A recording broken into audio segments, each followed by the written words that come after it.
یہ 20ویں صدی کے آغاز کے وقت، اسے ہم پورا کہتے ہیں مڈل ایسٹ، بلکہ صرف مڈل ایسٹ نہیں، پورا شمالی افریقہ سلطنت عثمانیہ کا حصہ تھا، خلافت عثمانیہ۔ لیبیا، الجزائر، مصر، پورا حجاز، یمن، پورا عراق، شام، اور یہ شام ہی کے حصے ہیں در حقیقت، اردن اور لبنان، یہ سب، یہ شام عرب، عراق عرب، یہ پورا علاقہ خلافت عثمانیہ یہ اس کا حصہ تھا۔ پہلی جنگ عظیم میں انگریزوں نے عربوں کو بغاوت پر آمادہ کیا، غداری پر آمادہ کیا، انہوں نے خلافت عثمانیہ کے خلاف بغاوت کی، بیج بوئے ان کے دلوں کے اندر نفرت کے، ابھارا انہیں، تم ترکوں کے غلام کیوں ہو، تمہیں خود حاکم ہونا چاہیے، تم کھڑے ہو جاؤ، ہم مدد کریں گے، تم بغاوت کرو، تم ان ترکوں کے خلاف ہماری مدد کرو، ہم تمہیں آزاد کر دیں گے، تم اپنے پاؤں پر خود کھڑے ہو جانا۔ یہ بہت ہی ہمارے لیے دردناک المیہ ہے اس پہلی جنگ عظیم کا۔ کرنل لارنس جیسا شخص، برطانوی استعمار، اور اس کے نتیجے میں عربوں نے بغاوت کی۔ اور اس قدر دردناک بات آپ کو بتا رہا ہوں، میں پہلی مرتبہ جب سن 62 میں حج کے لیے گیا مدینہ منورہ میں، ابھی وہ ریل کے انجن کھڑے ہوئے تھے۔ یہ ترکی کے زمانے میں، سلطنت عثمانیہ کے زمانے میں بغداد سے مدینے تک ریلوے لائن تھی، کہ پورا ایک عالم سلطنت عثمانیہ، صرف سلطنت نہیں، خلافت عثمانیہ، پوری ٹرینیں جو ہے ترکوں کی اڑائی گئی، ہزاروں ترکوں کو شہید کیا گیا، یہاں تک کہ صحن حرم میں شہید کیے گئے سینکڑوں ترک۔ یہ جرم تھوڑے نہیں ہے، معمولی نہیں۔ آج جس کی سزا مل رہی ہے، معلوم ہونا چاہیے کہ وہ جرائم کون کون سے تھے۔ اب بھی جو لوگ گئے ہیں انہوں نے دیکھا ہوگا، ترکی کا قلعہ موجود ہے اوپر پہاڑی کے اوپر، حرم کا جو سب سے بڑا دروازہ ہے باب ملک عبدالعزیز، اس کے سامنے ایک لائبریری ہوتی تھی، اب تو غالباً وہ بھی گرا دی گئی ہے، اس کے پیچھے پہاڑی پر ترکوں کا قلعہ ہے پرانا، اس پر توپیں موجود تھی۔ جب بغاوت ہوئی ہے، جو حرم میں آئے ہوئے تھے ترک فوجی، ظاہر بات ہے نہتے، وہ تو نماز پڑھنے آئے ہوئے تھے، ان کو وہاں ذبح کیا گیا ہے، اور ترکوں نے اپنی توپیں استعمال نہیں کی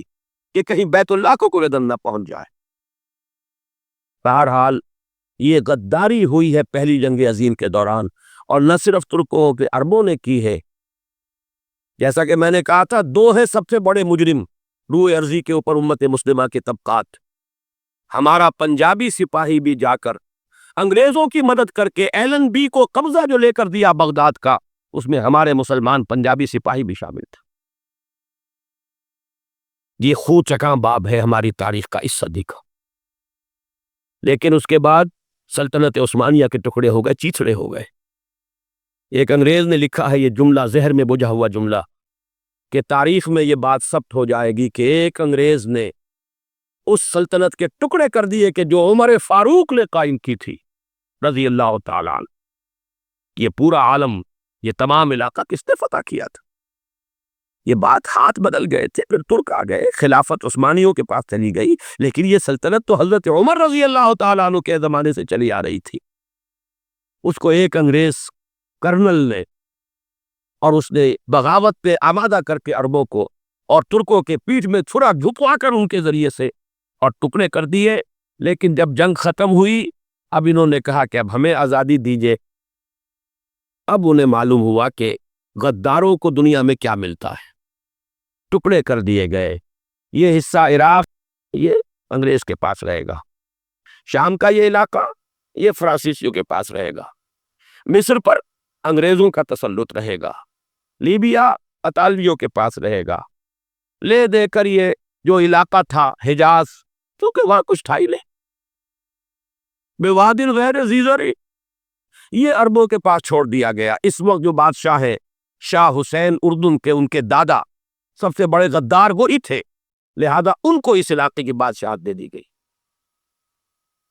اس کے بعد نجد سے ایک تحریک اٹھی ہے، وہ سعودی جو خاندان ہے وہ نجد سے اٹھا ہے۔ نجد میں اس وقت کچھ بھی نہیں تھا، وہ تو صرف ریت کے تودے تھے اور کچھ بھی نہیں، لہذا ادھر کسی استعماری قوت کو دیکھنے کی ضرورت ہی نہیں تھی۔ وہ تو بعد میں تیل برآمد ہوا، اس کی حیثیت ہو گئی، اور یہ امارات کا علاقہ جو ہے اس کی دنیا میں اب گویا کہ یوں سمجھیے کہ جو سب سے زیادہ اہم علاقے ہو سکتے ہیں روئے ارضی کے نقشے پر، ان میں سے ایک تو ہو گیا، لیکن یہ اس وقت کی بات میں کر رہا ہوں، کوئی حیثیت نہیں تھی، لہٰذا اس کو چھوڑ دیا گیا۔ یہ ہے تاریخی پس منظر، یہ لکیریں جو کھینچی گئی ہیں، یہ ایک ملت اسلامیہ کو جو قومیتوں میں تقسیم کیا گیا، پھر نعرے لگوائے گئے المصر للمصریین الشام للشامیین۔ اب شامی ایک علیحدہ قوم ہو چکے ہیں، مصری ایک علیحدہ قوم ہو چکے ہیں، عراقی ایک علیحدہ قوم ہو چکے ہیں۔ یہ ساری تقسیمیں استعمار کی پیدا کرنا ہے، اس کا کوئی تعلق اسلام کے ساتھ نہیں۔ اب ضرورت تو اس بات کی تھی کہ استعمار کے پنجے جب یہاں سے کچھ ہٹے، دوسری جنگ عظیم کے بعد ایک دور آیا، امریکہ ابھرا ہے دنیا کی عالمی سطح پر سیاست میں، اس کے ہاں کچھ آزادی کے تصورات تھے،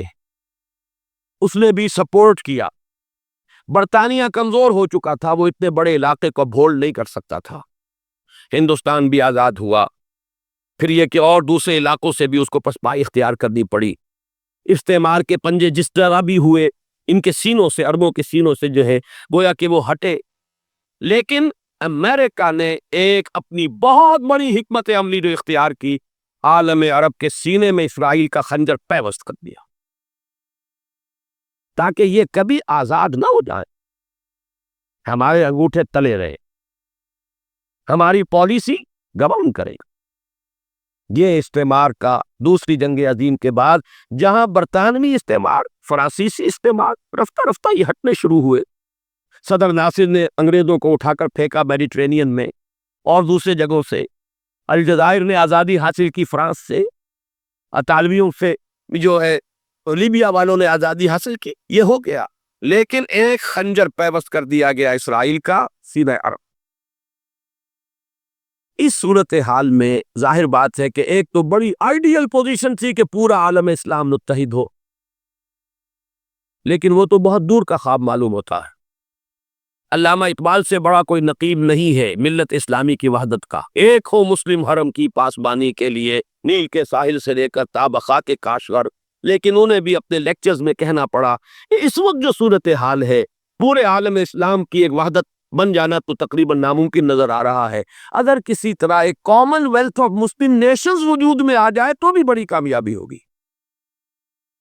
لیکن اس سے بھی پہلے یہ تو زیادہ آسان تھا کہ عالم عرب ایک وحدت کی شکل اختیار کر لے۔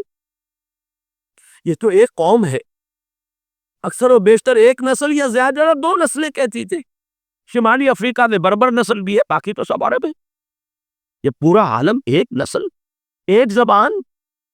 پورے اتنے رقبے کے اوپر بولے جانے والی ایک زبان، یہ تو ایک ہو جائے۔ افسوس یہ ہے کہ اس کا ایک ہو جانا ایک شخصیت عمری تھی جو مذہبی مزاج کی شخصیت تھی، جو دینی مزاج کی حامل شخصیت تھی۔ اگر اس کی قیادت میں عالم عرب متحد ہو جاتا تو واقعتاً ایک بہت بڑا جو ہے مرحلہ وہ طے ہو جاتا پوری عالمی ملت اسلامیہ کی ایک وحدت اختیار کرنے کا۔ وہ شخصیت تھی شاہ فیصل شہید کی، اور اس لفظ کے ساتھ ہی آپ کے ذہن میں آ گیا ہوگا کیوں انہیں شہید کر دیا گیا، کس نے کیا کرایا، کہاں سے تعلیم حاصل کر کے آیا تھا وہ جس نے شہید کیا شاہ فیصل شہید کو، اس کی گردن پر کون سوار تھی، وہ یہودی لڑکی کے جس کے فوٹو بھی شائع ہوئے، ایک گردن پر اٹھائے کھڑا ہوا شہزادہ اپنی ایک یہودی دوست کو، لڑکی کو، اور وہی ہے کہ جس نے جا کر پستول سے شہید کیا ہے۔ اچھی طرح جان لیجئے، جیسے بارہا میں نے عرض کیا ہے کہ حضرت عمر کو شہید کرنے والا کہنے کو ابو لولو فیروز تھا، لیکن اس کے پیچھے پورا ایرانی نسل پرستی کا جو پورا پس منظر ہے، اسے تو ہر شخص جس کی ذرا بھی نگاہ جو ہے جو صرف منظر کو نہ دیکھ رہی ہو، پس منظر کو بھی دیکھنے والی ہو، وہ تو جان دے گی کہ ابو لولو فیروز ایک فرد کا نام نہیں تھا، وہ ایران کا انتقام تھا عالم عرب سے۔ بالکل اسی طریقے سے یہ امریکی استعمار کا ہتھ کنڈا تھا، اسے محسوس ہوا۔ شاہ فیصل مذہبی مزاج کا شخص، یہ عمر رہا ہے، اور یہ شاہ فیصل کی حکمت عملی کا ذرا آپ اندازہ کیجئے۔ لاہور میں سمٹ کانفرنس ہوئی، اس میں وہ آئے، سب سے ٹاورنگ پرسنالٹی پورے اس وقت عالم اسلام کے اندر شاہ فیصل کی تھی، اور وہ گویا کہ ایک بہت ہی جس کو کہا جائے کہ ایک بہت ایلڈرلی، ایک بزرگانہ ایک شخصیت جو ہے، اور انہوں نے اپنی دولت کے دروازے، عرب میں وہ مشہور تھے کہ نہایت خسیس اور بخیل انسان ہے، اس لیے کہ وہاں وہ خرچ کرتے تھے حساب کتاب کے ساتھ، لیکن ان کے خزانے کھلے ہوئے تھے عالم اسلام کے لیے، ادھر بھی مدد ہے، ادھر بھی مدد ہے، ادھر بھی کام ہو رہا ہے، ادھر بھی کام ہو رہا ہے۔ پھر انہوں نے تیل کا ہتھیار استعمال کر کے ایک دفعہ امریکہ کو دن میں تارے دکھا دیے تھے، لہذا ان کا ہٹایا جانا سین سے یہ امریکی استعمار کے لیے لازم تھا۔